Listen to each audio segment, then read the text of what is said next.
On September 17, 2024, Nairobi's Multimedia University became the focal point of a dramatic standoff between students and administration. Hundreds of students took to the streets to protest long-standing issues that had plagued their academic life for months, eventually leading to a citywide disruption that sent ripples across the country.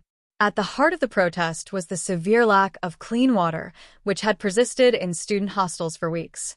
Despite repeated pleas to the administration, no significant action was taken to address the issue. According to student leader Naomi Okech, some students had gone days without access to fresh water, forcing them to resort to unhygienic conditions. The dire state of sanitation had not only compromised their daily routines, but also exposed them to potential health risks like cholera and typhoid. Adding fuel to the fire, the university's inconsistent internet connectivity made academic life unbearable. Students relied heavily on the internet to access digital learning resources, conduct research, and submit assignments. The lack of a stable connection left many struggling to meet deadlines, further exacerbating frustrations. We're expected to perform at our best, but how can we when basic facilities like water and internet aren't even available? Remarked Remi Osodi, the students' secretary general. As frustrations reached a boiling point, students staged demonstrations early that Tuesday, blocking the busy Magadi Road, one of the major transport routes in the city.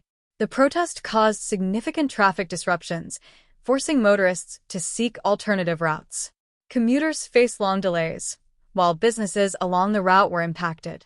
This escalation brought national attention to the underlying issues at Multimedia University. In the midst of the protests, panic ensued when a fire broke out in one of the student hostels. The exact cause of the blaze remains unclear, but it sent shockwaves through the campus.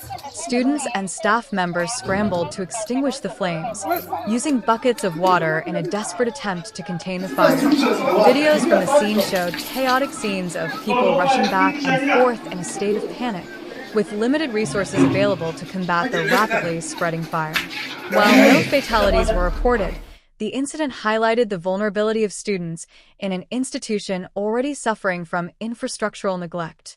The fire incident is just one in a series of school fires that have plagued Kenyan educational institutions over the past few years. In the days leading up to this event, Kataloni Secondary School in Machakos County also experienced a fire that left 13 students injured in a stampede as they fled the burning dormitory. The alarming frequency of these fires has sparked nationwide concern about the safety standards in schools, with many calling for stricter regulations and better infrastructure. Following the fire and continued protests, the Multimedia University administration finally issued a statement. According to Musha Mwandikwa, the corporate affairs manager, the water shortage had been caused by a damaged main water pipe that disrupted the flow of water to the institution. While repairs had been completed and water supply restored, students felt the response was far too delayed. The issue of water has been addressed, but we understand that the students' frustrations are valid, Mwandikwa stated. Efforts to restore peace on campus included meetings between the university's senior management and student leaders, but tensions remained high. Despite these assurances, the students vowed to continue their protests until all their demands were met, including improvements in hostel conditions, electricity, and internet connectivity.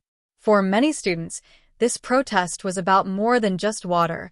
It was a stand for better living and learning conditions that have long been ignored. The events at Multimedia University have ignited a larger conversation about the quality of education in Kenya. With the increasing shift toward digital learning, internet connectivity is now as essential as water or electricity in academic institutions. Yet, as this protest demonstrates, many universities are ill-prepared to meet the demands of modern education. The Multimedia University protest is a clarion call for both educational institutions and the government to address the infrastructural challenges facing students and ensure that they are provided with safe, conducive environments for learning. In conclusion, the September 17th protests at Multimedia University serve as a stark reminder of the pressing need for improved infrastructure and student welfare in Kenyan universities. The demonstration, which began as a response to water shortages, quickly evolved into a broader movement calling for dignified living conditions and proper resources for academic success. As students continue to fight for their rights, the question remains, will the authorities listen before another crisis unfolds? Remember to subscribe and like for more updates.